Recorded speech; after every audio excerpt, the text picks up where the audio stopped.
কোরআন তো মূল্যায়ন করি না আমরা, আর কোরআনের কথা যারা বলে ওদেরকেও মূল্যায়ন করি না। এই জন্য আমরা বলছি বর্তমান চলমান অর্থনৈতিক সংকটের সবচেয়ে বড় বড় সমাধান হচ্ছে এক, ভাই জনগণ হই আর সরকার হই কোনো সম্পদ অপচয় করা যাবে না। আমরা সম্পদ অপচয় করি না? আপনি উজু করেছেন, আপনি এক বালতি পানিতে উজু করেছেন, ট্যাপ ছেড়েছেন, মসজিদের এক বালতি পানি চলে গেছে, কেন পানি অপচয় করবেন? আমাদের 5টা ফ্যানের দরকার নেই বাসায়, আপনি 5টা ফ্যান চালাচ্ছেন কেন? আপনি ঘর থেকে বের হলেন, ফ্যান চলছে, কেন চলছে? ঘর মুছেছেন, ফ্যান ছেড়ে দিয়েছেন, ওই যে পাখা বাতাসে শুকাবে মাটি, কেন? এসি চালিয়েছেন, 24 ঘন্টা চালানোর কি দরকার? 2 ঘন্টা চালিয়ে বন্ধ করলে হয়। বিদ্যুতের ব্যাপার, গ্যাসের ব্যাপার, তেলের ব্যাপার, আমরা কি কম অপচয় করি মনে হচ্ছে আপনার কাছে? আমরা প্রচুর অপচয় করি।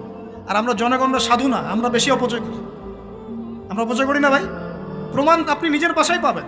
পানির অপচয়, আপনার তেলের অপচয়, আপনার গ্যাসের অপচয়, আপনার বিদ্যুতের অপচয়, এগুলোর উপর কঠিন আইন করা দরকার। অপচয় করলে শাস্তি দিতে হবে।